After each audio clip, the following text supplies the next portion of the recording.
Feel like my own personal hell right here. Happens every year. Every school. Students lash out. Parents, environment, and each other. More often you hear on the TV about that one young adult who finally snapped.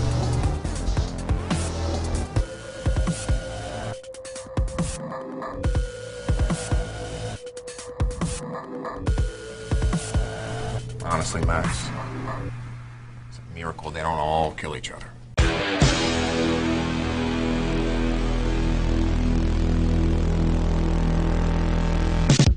Alright, so I just sat through Bad Kids Go to Hell. Seemed like an interesting premise. Unfortunately, it definitely was not a good movie. Okay, the whole film is essentially around a group of entitled children, in a way. Entitled teenagers, I guess, that are getting ready to go off into college. Um, Something happens where an Indian guy, I guess, is murdered, and because of that, a library at the school is built. All of these kids wind up in detention, including one that isn't really supposed to be there. He just shows up. They get locked in because one of the girls poisons one of the instructors there. And from there, everything just starts going downhill. Even more than when it freaking starts. Let me put it this way. There's a lot of films out there that have been trying to do this sleek and stylish kind of thing with horror for many, many years. Bad Kids Go to Hell doesn't seem to know what it wants to do. And the reason being, I couldn't tell whether all the fast cuts and fast scenes and HD camera work was their way of trying to look stylish and slick, or whether it was just, we don't know what the hell we're doing cinematography. Hey, okay, it's going pretty nice. It looks smooth. It looks, oh, now it's choppy. And now it's smooth again, and it's choppy. Oh, smooth, choppy, smooth, choppy.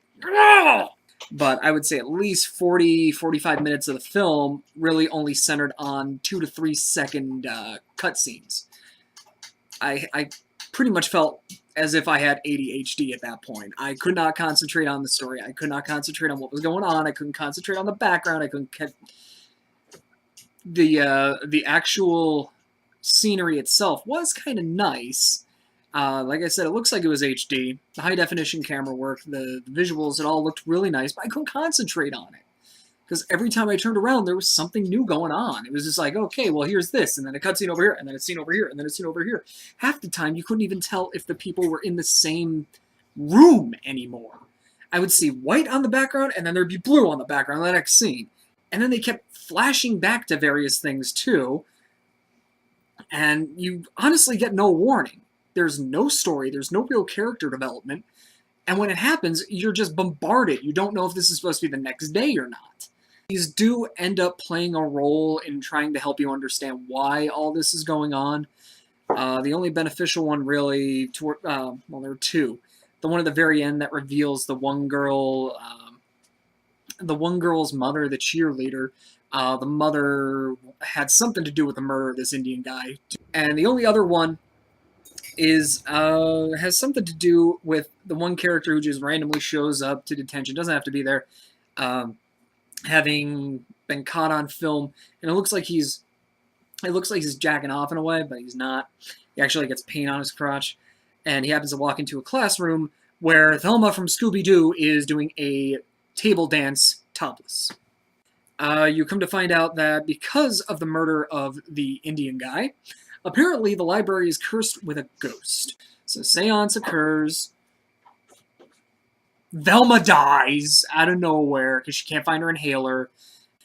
There's a guy who falls down a flight of steps, rolling, and then somehow gets crutches stabbed right through his heart to the point where the heart actually comes out of his body. Plenty of nail gun to the head deaths. It's a pretty basic film. So the whole concept is essentially, oh, there's this ghost and it's bothering us. It's killing everyone. And honestly, it would be a decent psychological thriller if it didn't suck. There's no tension. You don't give a damn about any of these characters because there's no character development whatsoever. I hated every single one of them. I really did. And then things get overly freaking complicated.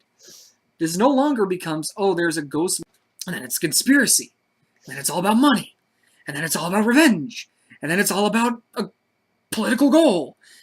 I have no idea what the hell I was watching. There was no set storyline.